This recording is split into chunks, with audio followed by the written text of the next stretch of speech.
You probably felt this. You follow a tutorial on AI enemies, but halfway through, you realize it doesn't even fit your project. Was it built for single player, multiplayer, root motion, a nav mesh agent? The context is missing, and now you wasted hours chasing the wrong solution. I've been there too. After testing different approaches across launch titles and digging through countless AI tutorials, I've seen exactly why so many devs get stuck. In this video, I'll show you how to choose the right path before you dive into tutorials, whether you're building single player or multiplayer, or whether you want root motion or nav mesh agent driven animations. So you know exactly which resources to follow, avoid dead ends, and finally start making AI enemies that fit your game. We will start with single player. So if you are looking to create enemy AI for what you know is going to be a single player game, my first question is, how much time do you have? And how much time do you want to spend? Is this something that you want to learn? Do you want to dive deep and know everything that has to do with AI? Or do you want to just get it done?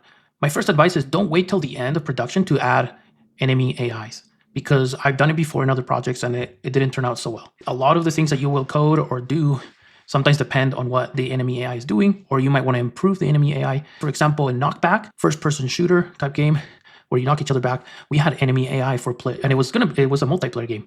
But we realized that sometimes people want to play it single player.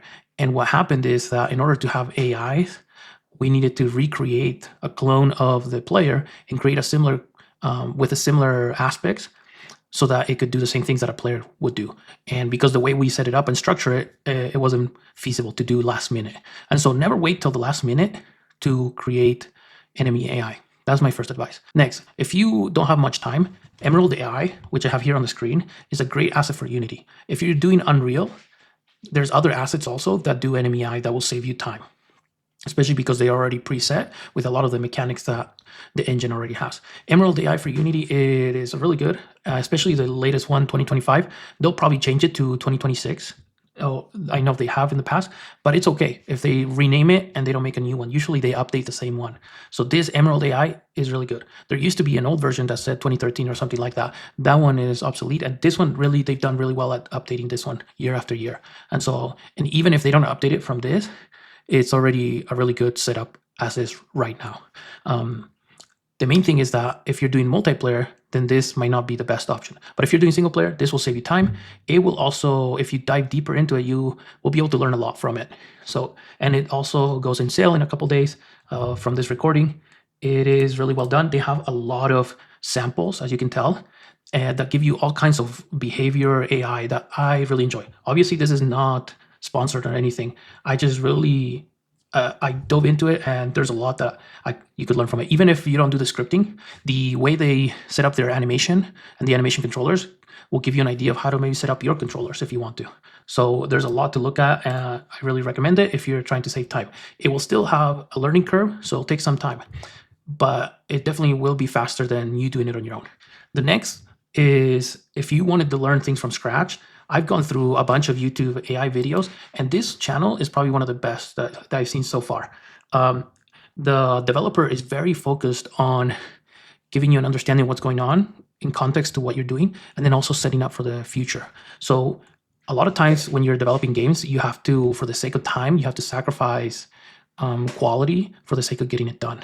And so I usually try to get things done, and so I'm not often on very good developer wise, like architecture and components, but he does. I love this AI setups in here from a couple months back.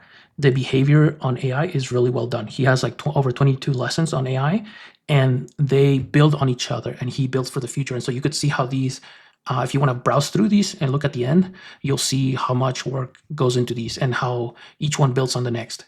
Really well done videos. It's not just AI for the sake of AI. There's a lot of enemy AI videos out there that just show you the click and go and move here, move there. But there's a lot more to do with AIs, and he dives deep into it, from censoring, from switching the player controller with the AI. So you could swap between different AIs.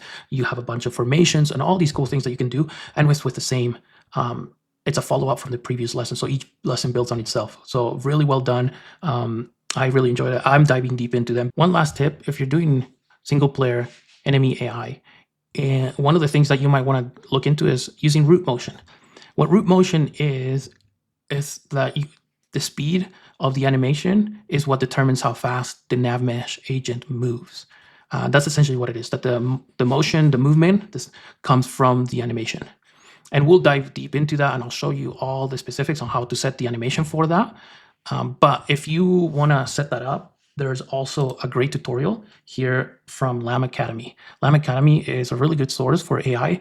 They have a lot of videos with different mechanics with NavMesh agent that will help you. So with the other tutorials I told you, those are specifically for coding AI behaviors and other things.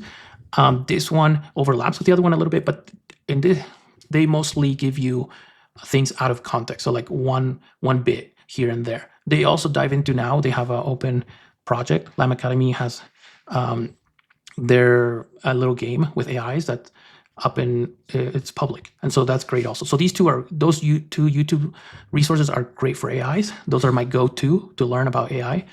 And in the next question for you might be, okay, well, what if I want to do multiplayer games? And that's what I'm going to focus on in the future. Is I'm going to show you how I turn these principles or these AI behaviors that are single player into multiplayer and the different roadblocks. And I took the time to go through all these tutorials and then figure out the roadblocks. Because oftentimes when you're making games, what I've noticed is that when you go the route of AI for enemies and you're trying to figure out how to do enemies and where to put them or detecting players and behaviors and all that, it gets very complicated really fast. And oftentimes you don't have a lot of choices. You already have a project and you have decisions already made. And you might pick a path that might take you hours to realize you're going to go in a dead end. So the whole point of me doing these videos is to save you time. For example, root motion might not be the best way to go about when going multiplayer game.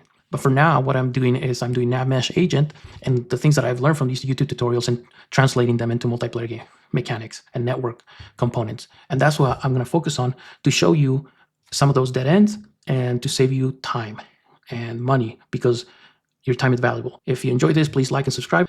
What type of game are you trying to make? What AI behaviors are you trying to put into your game that you're struggling with? Let me know in the comments below, and I'll try to help you and steer you in the right direction. We'll see you next video.